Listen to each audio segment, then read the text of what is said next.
Welcome to the deep dive. Today, we're really getting into the fundamentals of solid scientific research. That's right. We're using Principles of Scientific Research, one, that's CNOEA 1, by Dr. Ahmed Abdelmonem Hussein as our guide. He's a professor at Cairo University, PhD from Cornell, quite the expert in agricultural sciences. And this book, it seems to cover not just the how-to of research methods, but also, crucially, how to write about it effectively. Theses, papers, that sort of thing. Exactly. It's really about the whole process, from conception to communication. So our mission today is to kind of unpack the core ideas for you, make them accessible. Okay, let's dig in. So the book kicks off by noting something interesting. Scientific research is getting way more attention now, right? Across lots of fields. Yeah, definitely, both scientific and literary fields. And alongside that, there's been a big jump in postgraduate studies, masters, PhDs, particularly noted in Arab countries. Which makes sense. I mean, new fields are popping up, things are getting more complex. You really need a solid grasp of research basics. Absolutely. But here's the catch the book points out. Despite this growing importance, it seems many researchers, well, they might lack a really sound scientific approach. So there's a gap. There can be, yeah. And that's where Dr. Hussein's book aims to step in. It's really geared towards equipping researchers, especially those postgrads, with the necessary scientific knowledge, the methods, and even the writing styles. It's about more than just the science itself, then. It is. The book talks about aiming for accuracy, sure, but also beauty and comprehensiveness in the writing, making it clear, impactful. Accuracy, beauty, comprehensiveness. That sounds like a tall order for scientific writing. It is, but it's so important because brilliant research, if it's poorly communicated, well, it doesn't really land, does it? True. It needs to be understood to actually contribute. Okay, so chapter 1 gets into the scientific approach. What's the overview there? Right. Page 25 gives a concise look at the scientific method. It brings up the hypothetical deductive approach. Okay, hypothetical deductive. Yeah. That's like forming a hypothesis and then testing it through deduction. Exactly. You formulate a testable explanation and then logically deduce predictions from it that you can then check against observations or experiments. The chapter also mentions the theoretical framework and scientific laws as part of this structure. And it contrasts different types of reasoning too, right? Inductive and deductive. Page 28. Yes. Inductive is sort of bottom up. You see specific patterns or instances and you generalize, like observing many swans and concluding all swans are white, though we know how that turned out. Right. Black swans. Precisely. Deductive is top down. You start with a general principle or theory, like all mammals breathe air, and apply it to a specific case. A whale is a mammal, therefore a whale breathes air. Got it. One builds theories, the other tests them, roughly speaking.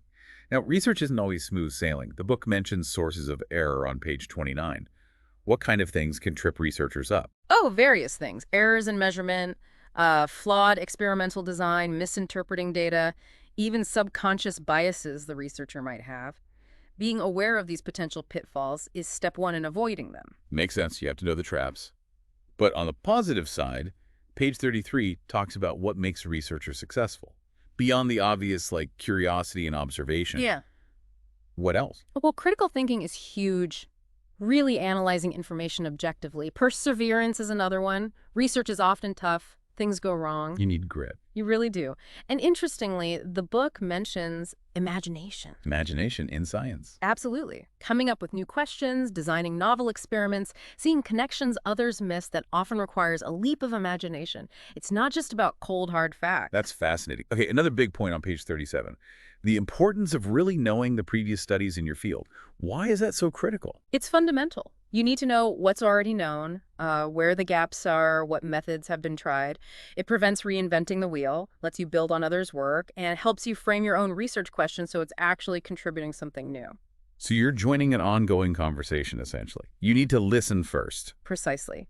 And then page 39 talks about organizing the research effort itself and the value of teamwork. Teamwork seems more and more common in science now. It often is, especially for complex problems. Collaboration brings different skills, perspectives, resources together.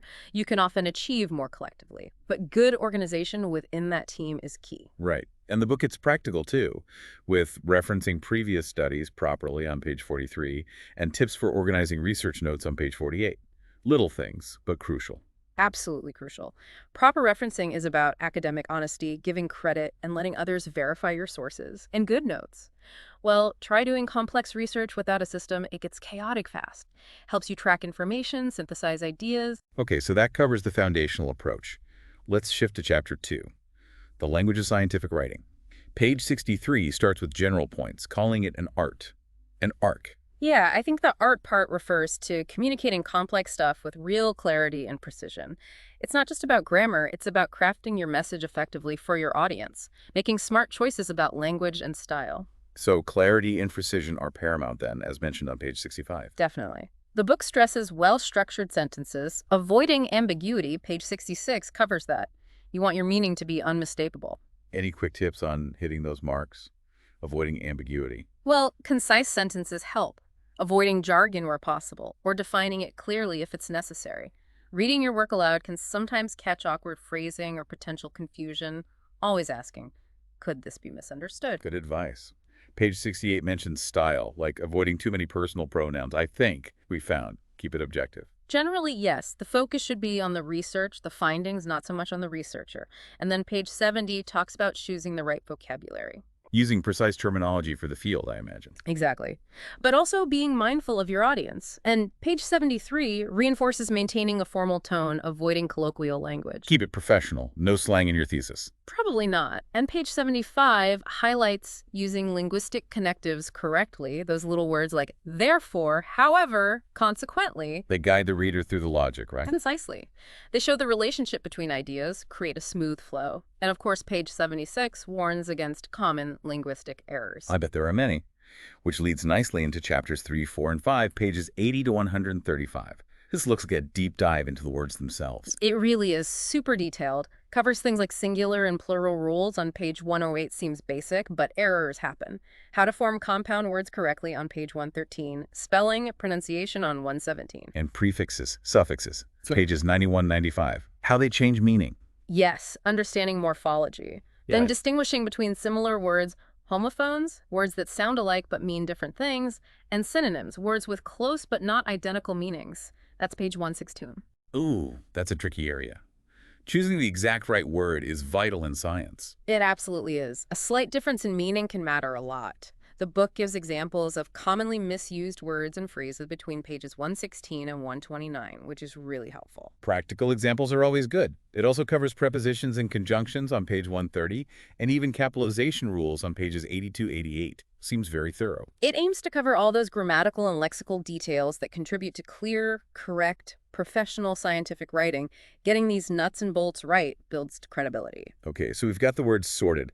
Chapter 6, pages 136 to 163, moves on to punctuation, commas, semicolons, colons, the whole gang. Yep, the mechanics of sentence structure. Punctuation marks are like traffic signals for the reader, guiding interpretation. Any that are particularly important or misused in scientific writing? Well, the comma, page 137, is notorious. Its placement can completely change meaning. Semicolons, page 140, are useful for linking closely related independent clauses smoothly.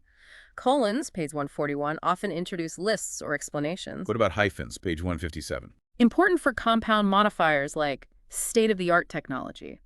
Getting those right clarifies meaning.